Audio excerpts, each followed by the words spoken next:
magandang umaga po sa inyo lahat at welcome po sa panibagong episode ng ating YouTube channel. So matagal-tagal din po tayong hindi nakapag-upload dahil na-busy po tayo at ngayon makaroon po tayo ng panibagong upload dito po sa ating YouTube channel. So ngayon, ang gagawin po namin ngayon ay maglilinis po kami dito sa loob ng chapel. So ipakita ko po sa inyo yung lilinisan po namin, no? Andito po si Kuya Tuto, no? Siya po yung magiging kasama po natin dito. So ayan, no?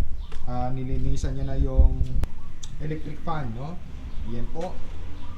Naglilinis up siya ng electric fan.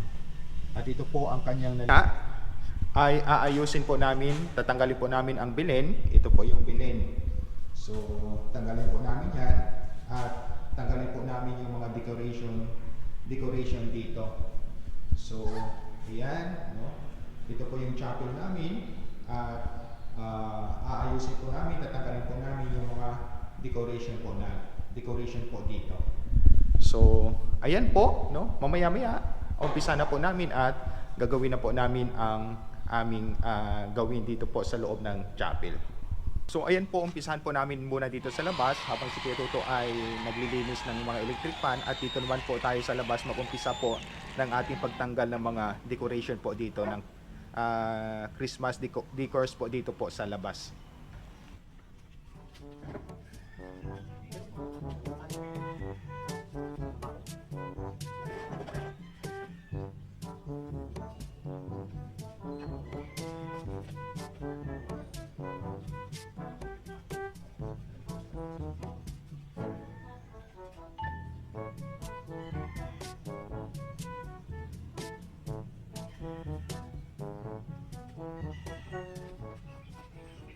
So, ang kasunod po namin natanggalin ay dito po sa bintana. Ito po yung mga stars at saka yung mga Christmas decors po dito po sa labas po.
Ito sa labas at maya-maya doon na po kami sa loob, no? Tapusin po namin doon sa gilid at maya-maya po doon na po kami sa labas. Pero bago 'yon, i-install po muna ni Kuya Tuto ang mga electric fan dito po sa labas. Bago po kami mag-umpisa ulit doon po sa loob, ngayon naman ay i-assemble po muna ni Kuya Tuto ang electric fan na kanyang binaklas, no? Na kanyang nilinisan. So ito po, ipapakita ko po sa inyo kung paano po si Kuya Tuto balik po ng kanyang binaklas na mga electric fan.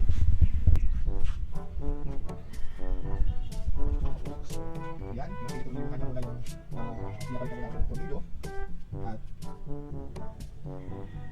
yan. Mabalik na ulit sa dati. Tapos yung sa loob naman, yung mga nakasusiling pan naman ang susunod na linisin. Tsaka yung dalawang wall pad.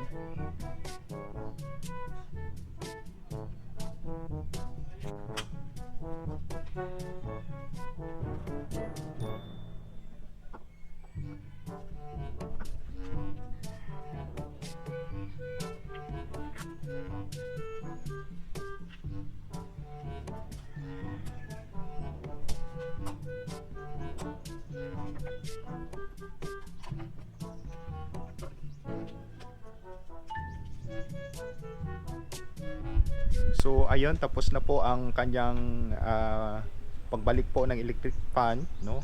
Ang kanyang binaklas, at ngayon po ito na po siya. Buo na po siya. Yan.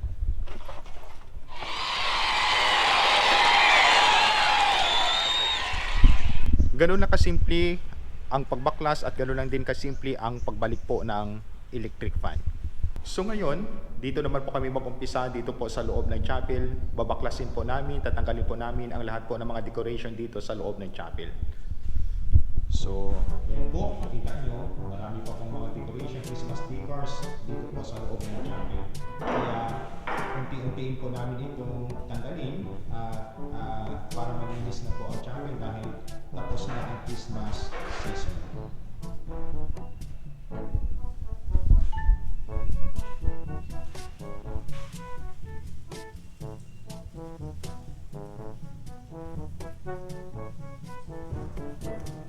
So dito po muna kami sa gilid, no? At ngayon po ay tinatanggal na po ni Kuya Tuto.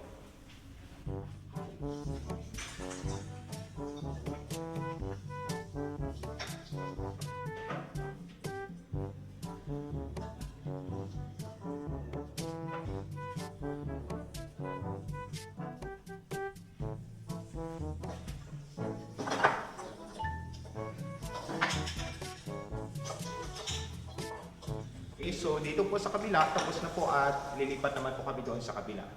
So, unahin po namin dito sa kabila, no?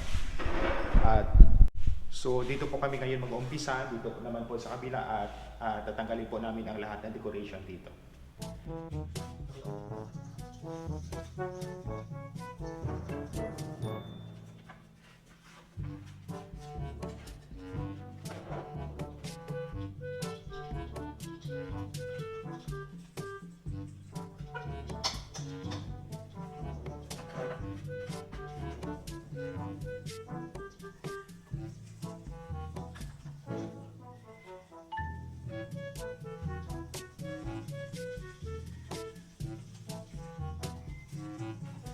Yun po, tapos po dito po sa kabila, at ngayon po ay papasok naman po kami doon sa kabila, no? Yung last po namin na pupuntahan, natatanggalan, at doon po sa kabila. Ayan.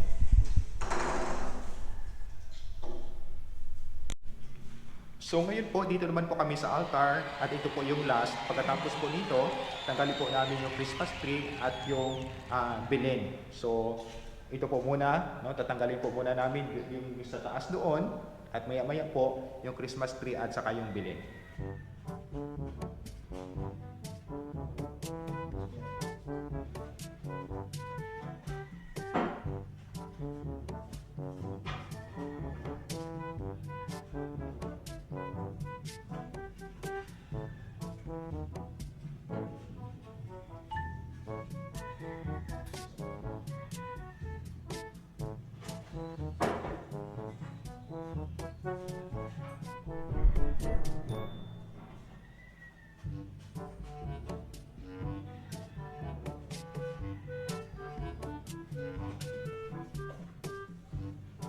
So yun po, yun pong last dito po sa altar.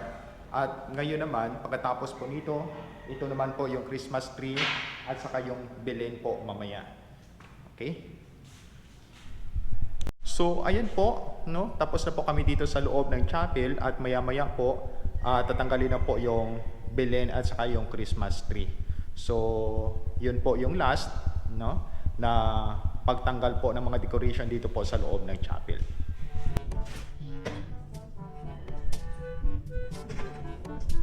So ngayon, ayan po si Kuya Tuto, siya na po yung bahala po magtanggal ng mga balls dito po sa Christmas tree.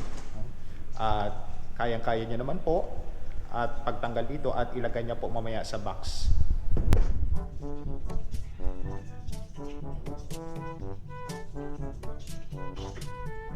So dito na lamang po nagtatapos ang aking pagbibideo, no? Huwag niyo pong kalimutan palagi na mag-subscribe, like, comment, share, i-click ang notification bell para magiging updated kayo sa mga video na aking i-upload. So maraming salamat po sa mga nanonood sa aking mga video dito po sa aking YouTube channel.